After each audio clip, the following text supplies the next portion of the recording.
Hey guys. All right, it's Saturday morning. Welcome back to All Mine Ranch and the Solo Homesteader channel. It's cold today. It's funny, there goes Stanley. In previous videos I said spring has sprung, it was getting warm, and that was true, but we had a cold front coming last night. The wind was howling at about 30 all day yesterday, and it's gonna do a hard freeze tonight. It's funny, I have this cycle where in the winter I take all of my delicate plants, my succulents and agaves and things that don't like cold, and I move them inside my main house since that's just a big empty space. But I moved them all back out because I thought spring was here and we weren't going to get any more hard freezes. But tonight we got one more, so I'm going to have to bring some plants inside and, deal with the cold weather. But it is overall a gorgeous day, if not a little blustery and cold. I'm dressed for it now. But I just wanted to give you an update. I haven't been filming too much lately, but there have been a lot of changes. And the reason I'm walking way out here on the road, this is the road that leads to my house, road from the highway there, and there's Stanley somewhere in the background. There's the road that leads north up to my neighbor's house. Well, my driveway was right in here leading towards my carport there, my garage port where I parked my truck. And there was a big berm that was right here, but I moved it. I rented a tractor, spent an entire weekend moving dirt, and I moved the berm over about 30 feet, 25, 30 feet, and it got a lot bigger because I scraped more topsoil. And that gives me more area to put my Margo, my cargo trailer. And now I've started moving. I moved all of my scrap lumber and extra metal over here to this parking area. And the nice thing about it is it lets me just back my truck out of its parking spot right here. And I was hitting solar panels or the berm. It was just in my way. So by opening it all up, I basically just have parking area now. And my driveway, the entrance to this driveway now goes from right here way over here, which is a good 45 to 50 feet wide. Maybe even longer than that, maybe 60 feet wide, so it's a huge open area. I also had a lot of gravel that was mounded up right in here.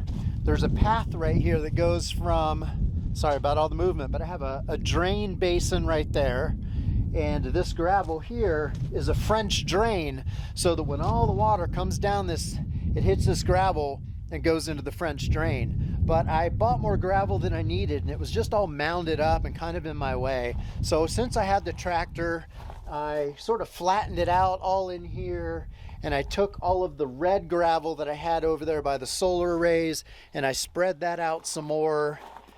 Walk around my workshop here. I spread the red gravel. Oh, I hear a neighbor coming.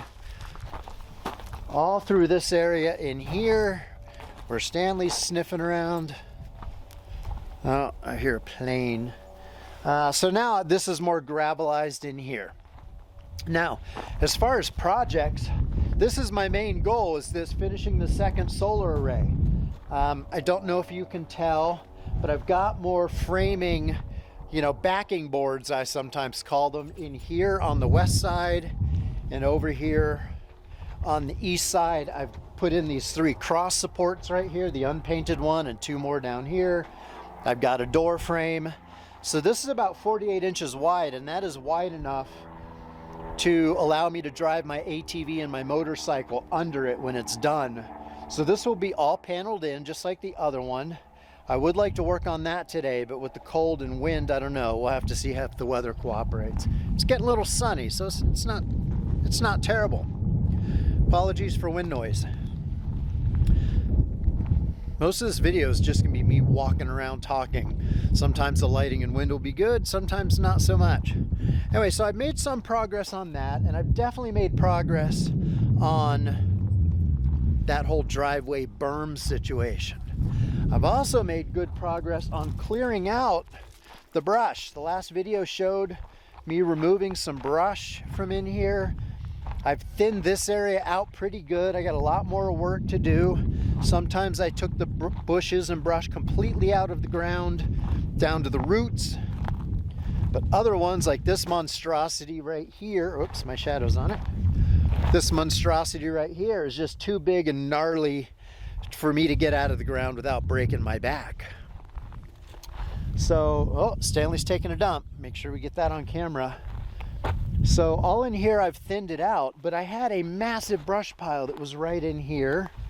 I also had all of that metal. Now the metal and Margot, my cargo trailer, are way back beyond my tiny house, and I burned all of this brush. Well, some of it I put through a wood chipper, and I got 2 wheelbarrows full of mulch, which I don't really need, but I thought that was the most environmentally friendly way to do it. Although burning gasoline is not environmentally friendly. So, and it was taking too long, and it was just hard on the chipper, and it's just a very fibrous type of stuff that just does not go through a chipper easily. So this is a big old ash pile. I'll show you some photos, but I basically, when the winds were low a couple days ago, I started a fire in here and burned off all the brush. So now I got this big open area from my tiny house to the main house down to here with no more visual obstacles in my way. So when I stand at my kitchen window and look out, before I had Margot blocking my view and just a bunch of crap in the view, but now it's like all open and I have this smoking view all the way down to Mexico. So I am making progress, slowly but surely. Not making progress on my main house, but I have been making progress in most other areas. Even though I've been pretty busy and stressed out with my day job, I'm making progress. Now I'll relocate, but I want to share some more news with you. Let's just walk and talk. I brought my 2 potted Palo Verde trees out, but I'm gonna have to throw them inside for tonight. Even though I rented a tractor for a weekend and it had a backhoe, I ran out of time, and I didn't dig any holes to drop those trees into. One of the reasons I rented that tractor, and by the way, I'm about to walk my trail system, and I'm headed somewhere to show you something specific, but I'll just walk and talk and ramble as Stanley and I go for a little trail walk. So one of the reasons I rented the tractor, it was $200 a day. However, I got a flat tire halfway through the first day, and I had to go get it taken care of in Bisbee. Fortunately, it was just the valve stem got ripped off somehow, and the valve stem got replaced. I paid the guy 10 bucks. It was a quick down and dirty job. I had to put a bottle jack under the tractor and take off the wheel. But that was made easy because the bottle jack is strong, and I have a Ryobi battery powered impact wrench, and so taking the lugs off was a piece of cake. So I lost an hour. So the guy gave me a free day. So I had it for the whole weekend for 200 bucks, which is a good deal. By the way, all of this brush was all removed from trail work. I don't know if you can see how much it is. Let me move around a little bit here. It's quite a bit. It's a pile that's several feet high, about 6 feet wide, and about 30 feet long. It's a pretty big pile of brush. I was just gonna let it decompose out here, but the burning went so well and so fast, I think I'm just gonna move it to a safer area and just burn it all. And I've got a lot of brush out here on my trails that, is still out on the trails, piled up off to the side, that I thought I was gonna load up into a cart. I'm not sure how I'll do it, but I'm gonna get rid of brush over time, but I can only really burn it on days when the wind is calm, and that's actually kind of a rare thing out here. So Stanley and I are walking. I've now got like a half a mile round trip, like a full mile of trails on my land. And I'm gonna take the short route for you. You can see it kind of behind me as I walk. This little trail network situation I've got going. The plan was to trail run it, but I haven't been in the mood to do any running. And man, I'm getting old. Every time I try to do a little jogging or running, just so hard on my hips and joints. I really got to get back into shape. 10 years ago when I lived in Boise, Idaho, I was trail running often, covering some pretty good distances up and down the foothills. And man, I was in pretty good shape. But now fast forward 10 years, and I'm struggling, man, I'm struggling. But that's the nature of being a keyboard warrior all day for my cybersecurity. Whoa, Stanley just hauled ass. Where you going, buddy? He does this thing I call super dog, where he just starts flat out running and jumping over things and acting like a puppy. It's pretty funny. Anyway, I'm a keyboard warrior all week. Then I come out here on the weekends and clear land, clear these trails. Like you can see how well defined the trail is behind me there. By the way, I'm coming up on one of the tallest ocotillos out here. Ooh, it's bright. Can you see how tall this ocotillo is? And they're starting to green up and they're starting to bloom. This guy is probably, I'm gonna call that a 12-foot tall ocotillo. His friend over here is also about equal in size. I'm about to come up on it. They're all starting to get these, sorry, my eyes are watering from the wind and the cold. They're all starting to get blooms up on top of them. Know if you can see that, but there's little pinkish, orangish, salmon colored blooms. All right, I am now, I'll show it to you, on a section of trail here. I call Ocotillo Highway because it's a naturally occurring sort of barren spot that's all just ocotillos and whatnot. I didn't have to do a lot of brush clearing because it's just gravel and rock, and it's just naturally kind of sparse out here. Stanley, don't eat that, whatever the hell it is, stop. He loves to eat rabbit turds and who knows, coyote poop and who knows what. Oh, he's so cute. Look, when he gets a thorn in his paw, he just lifts his paw and kind of hops along till I say, come here, and I'll pull out the thorn out of his paw. And he'll test it a couple times to see if it falls out on its own. It's kind of funny. Are you okay, buddy? No, he's got something in there. Let's see what he got. All right, let me see. Let's see what he got in his paw. Can you guys see that? Oh yeah, got a thorny thingy. Okay, you're good now. Get rid of that. Anyway, we rolling still? Yeah. So this trail actually forms the western boundary of my land, of the 13 acres that all of this in here generally is mine. And you can see my house in the distance. Stanley, stay with me. I got to pay attention to him or he'll run off or get into trouble or tangle with a snake or who knows what. But he's very mischievous. Anyway, I'm on this trail. You can see it's pretty well defined. It meanders a little bit, but it's a nice little trail, nice little view. And like I said, it forms the western boundary of my land. I wasn't exactly sure where the boundary was. I wanted to come up to the property line but not encroach on my neighbor's land. I think I managed to skirt the boundary, at least within a couple of feet. And my neighbor who owns the land, Sylvia, she's camped on it I think a couple times in the few years that she's owned it. I'm going off trail, or going to a different section of trail. There's a loop that goes that way, but no. Stanley, come on, let's go this way, buddy. But I wasn't sure. Oh, she camped on it a few times. Is that a vehicle? Oh yeah, there's a truck on the road. I'm gonna have to go investigate that. Why is there a truck on the road? But she hadn't used the land very much, and I told her, well, if you ever consider selling it, let me know. I might be interested in buying it if I can afford to at the time. And she reached out to me and said, yeah, I'm considering selling. I think she wanted to do an off-grid cob or rammed earth type of a, natural materials build. And considering it, doing it solo would take probably 10 damn years. She just decided, since she's like in her late 20s, early 30s, that there's just the benefit's not really there, and it's just too much effort, and this just isn't the right phase of life for her to do that.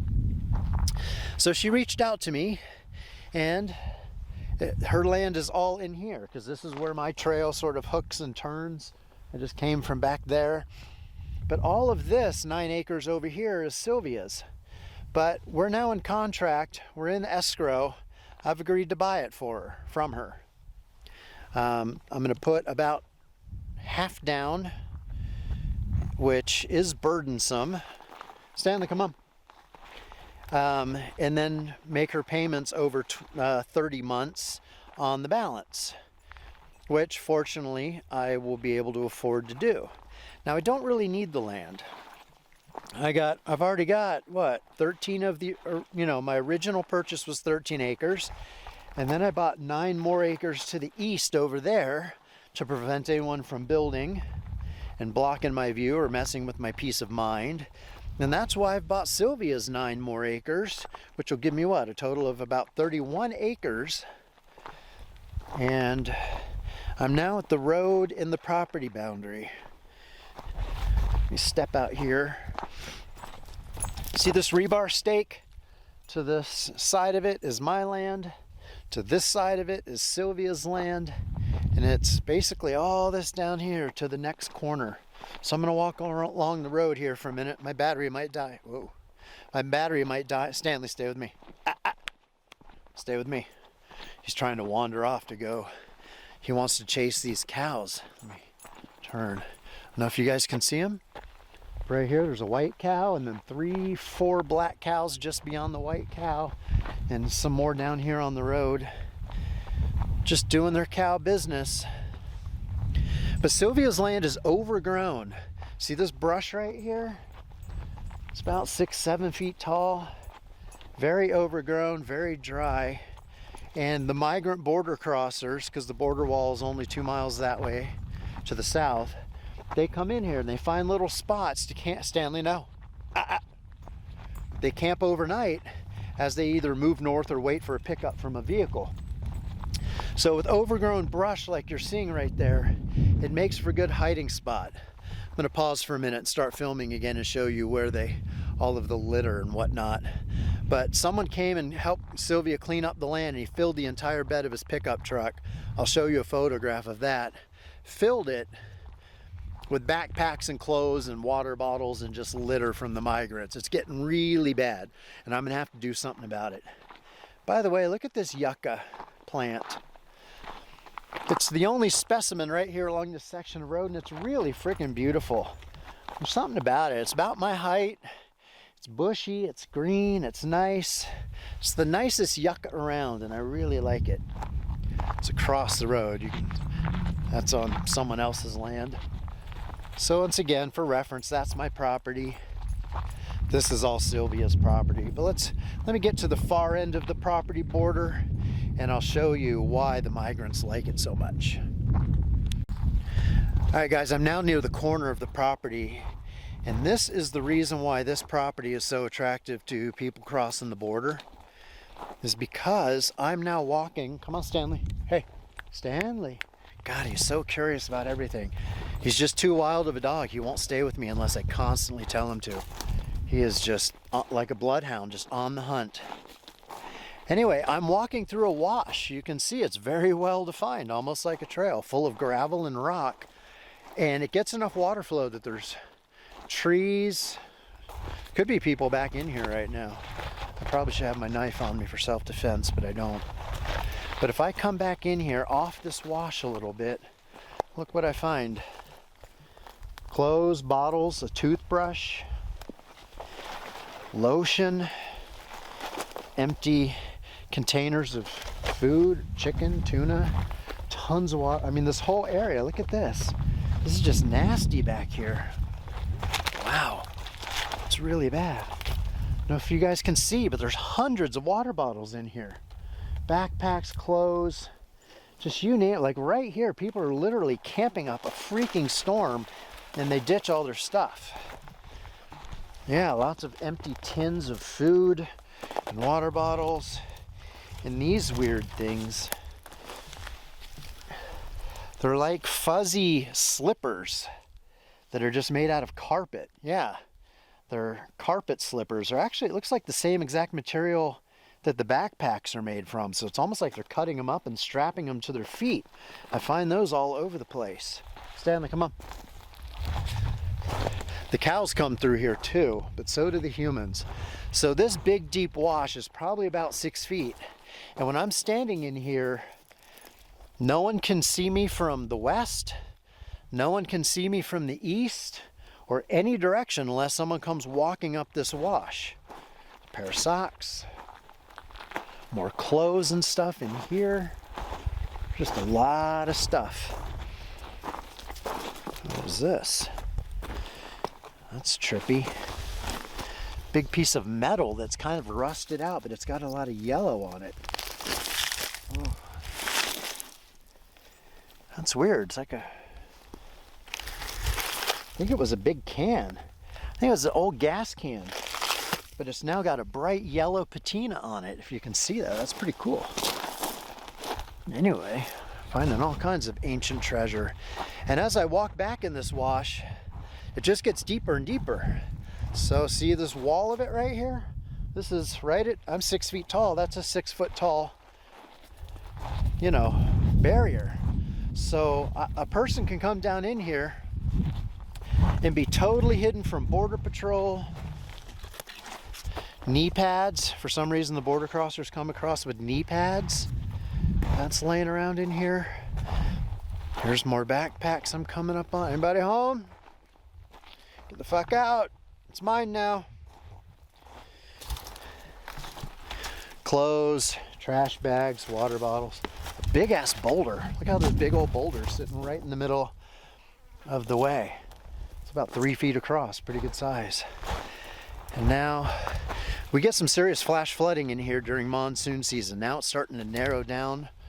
I'm going around a big old tree. Another backpack. So much migrant litter back in here. Clothes. So it's not the most buildable parcel because of this wash runs right through the center of it. So each side of it, the east and west sides, are sort of cut off from each other. So if someone were to build on either side, they would be disconnected from the other half of their land. So it's not a great parcel for building at all. Good for recreation, I suppose. God, everywhere I go, I'm just seeing backpacks. Like there's hundreds of them back in here. I'm definitely going to reach out to, and again, enough water flow from the rain that it supports trees like this. I'm going to have to talk to Border Patrol and get them to step up their patrolling. They need to come through here at least once every evening and just do a drive-by and shine their light around a little bit. They used to do it a lot more, but they've kind of slowed it down. Look at this gnarly old tree. That's pretty cool. That could have been a 20-foot tall tree at some point. As you can see, we got some pretty good tree growth. There's not a ton of trees in this area, but the amount of runoff that comes through here during the monsoon season is enough to support a few trees, but a lot of these are dying. Oh, and this part's pretty cool. Look at this ledge that Stanley's walking on. We got river bottom, creek bottom, then sort of a couple of feet of caliche and ledge, and then you can see a couple more feet right here where this ocotillo base is growing out. Oh, this is a really cool spot. I like this. Look at all this solid caliche ledging. That's pretty neat. I didn't even know this was back here. I've never come back this far on this wash. So anyway, just wanted to share that my empire is expanding. So I don't need this land, but if anybody were to build a house over here eventually, even though it's not ideal for it, I would see them in my view. I might hear their music. If they have a party, I would hear them. It's really just for my own peace of mind. So even though financially it's a bit of a sacrifice, and I have to dedicate some resources for the next 2 years to pay off the land, since this is my retirement spot, and I might be here for 30 more years, it just makes sense to do it and protect my investment, protect my peace of mind. So I'm very happy that I've been able to go into contract on this land. And because it's just raw land, it's a very simple transaction. Wow, these big ledges right here of rock are super cool. Now I'm walking up on a ledge about halfway up the embankment. It's pretty neat. Stanley, quit eating. Stop it. Anyway, it's getting pretty rugged. So that's the news. Adding to my parcels. I've now got 31 acres under my stewardship. So I'll start filming somewhere else and mention about the tractor that I have to invest in to deal with all this. Just to give you guys a sense of how many backpacks and whatnot are back here. It's all backpacks, tins of tuna. What's this? Star-kissed or something. You can see. Jacket, backpack, clothes, backpack, bottles, and all in here, all in there, glinting in the sun is litter, backpacks, water bottles. The reason this spot is so popular is because of this berm right here. Turn it around. Stanley, stay with me. There's a berm right here that's a good 6 feet high. That is the push off from when they cut in the road or redid the road or improved the road. They just pushed a bunch of dirt. You know, again, I'm 6 feet high and this is eye level with me. So from the road, you've got this barrier of that berm, whatever we want to call it, that provides visual cover for anyone who's back here. And then I'm walking back down into the wash now. It's actually an old cow trail. God, there's so much litter back in here. Even under a plant like this, which is just a tree. If you look, someone crawled back under there, even though there's only less than 2 feet of clearance. Did you hear that cow? Several water bottles and backpacks all under this mesquite. Which, man, that's just kind of crazy.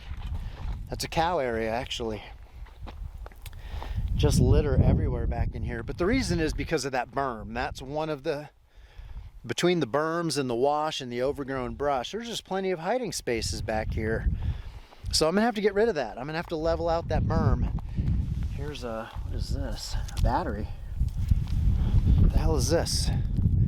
Some kind of battery pack.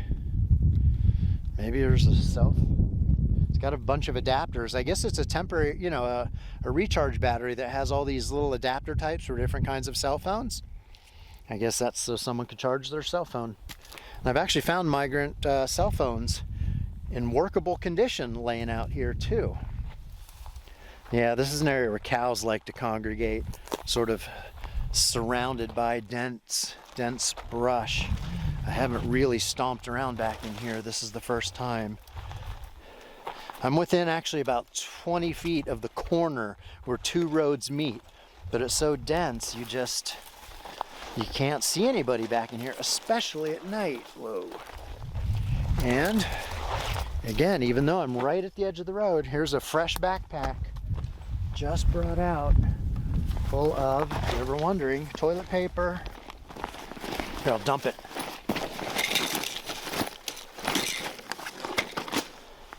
Water bottles, Pedialyte, toilet paper, hand wipes, you name it. I'm actually going to bring this backpack out here and toss it on the road so that Border Patrol sees how much activity there is going by here. In fact, I'm going to put it on this post right here. There we go. You can see now I'm on the road. So that area where they're camping out is just feet from the road. That was it, right back in there. All this, I'm just gonna have to get a tractor and clear this out. I can't clear it out completely and I don't want to ruin the aesthetics of the land. But all of this dead brush, not only is it a fire hazard, but it's a hazard, you know, related to the migrants. And by the way, the reason they come here is because the wash continues down this person's property directly towards the Mexico fence, the border wall. So once they find that wash way down there, they get in it and bring it right, come into it, right up to the road, cross the road. Oh, there's a cow standing there staring at me. Can you see that guy? Hello, cow. And then they just continue on right here into the wash that continues up this way. So it's just super easy access. See that? And it points right towards my house in the distance. So that's not ideal. Stanley, stay with, do not go under that fence, you little turd head. Boy, he will go under a cow fence and onto neighbor's land in a heartbeat if you're not paying attention. All right, anyway, that's enough show and tell. I'm gonna go back home and then I'll film again and talk about my tractor plans. Just got in from all that walking around. That was a good half-hour walk stomping around out there. Anyway, so I'll just wrap up this video. Just wanted to share that, yep, I've got that land under contract. I don't need it. It's got work to do. And so a tractor is sort of the magic key to make all this easier. So the tractor I rented was a TLB, tractor, loader, backhoe, meaning front end loader on the front, a backhoe on the back. And that's exactly what I need. Although the model that I'm considering, if I wanted that exact same tractor model of Kubota, it's about $45,000. And that's a little steep, you know, until Bitcoin's at $1 million, I don't want to spend that kind of money out of pocket. But they do make cheaper models that are closer to the $30,000 mark, 35, depending on what you want. So the rental of that tractor from last weekend, where I moved all the berms and everything that I showed you at the start of this video, that was just to get a better feel for how much power those things have. And that bulldozer that tractor that I rented had a lot of power. The one I'm considering purchasing in the future only has about, I don't know, 2/3 as much power, but you know, if I'm patient, if I go slow, I don't need to knock down massive trees. And if I can't plow something over by just hitting it with the front end loader, I can turn around and attack it slowly, dig out the roots with a backhoe. And backhoes let you do trenching for, you know, directing rainwater to where you want it to go, allows you to dig basins, etc. So renting that tractor was a test just to see if it had enough power, if it was more than enough, if it was too much. And I would say it was more than enough. I'm a little hesitant about getting the smallest tractor that Kubota makes, or Coyote. I still haven't chosen the brand yet. The one that's closer to like 28, 30,000. But it would do 90% of the jobs that I would need it to do. And since I plan on being here about 30 years, I absolutely need a tractor.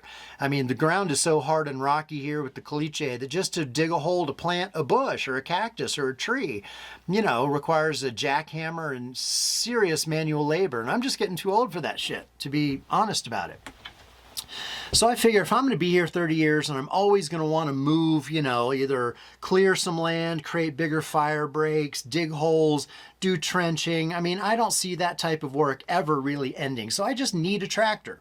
So I am going to buy one. It's only a matter of when, not if. And because, you know, if I hadn't purchased that 9 acres that I just showed you, Sylvia's land, I'd probably go ahead and buy it now. But that's committing to about a $400 a month payment to buy that land.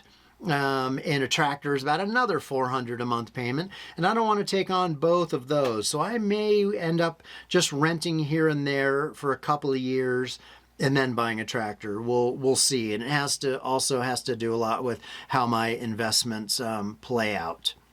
Because most of my investments are intended for retirement, but I do think Bitcoin is inevitably going to over $1 million. So, and I've been buying Bitcoin steadily for years. Small amounts, very small amounts at a time, but, you know, it starts to add up after a little while.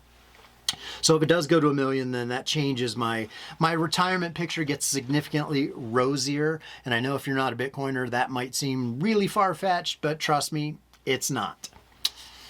I think that's it. I guess I'm going to wrap it up here. I'm now going to throw some bacon in the toaster oven, have some breakfast, and then figure out what I'm going to work on today. And I may film it. I may not. It may become a YouTube video. It may not. But anyway, thanks for being here. Don't forget to ask questions. Comments are great. Like, subscribe, share, anything you can do to support the channel. Just gives me that little boost of energy to make me want to continue and not quit. Because I think about quitting YouTube constantly. Quitting again. I've already quit once and came back after about a year and a half. Yeah, I appreciate your participation and your interaction. Thanks for watching. See ya.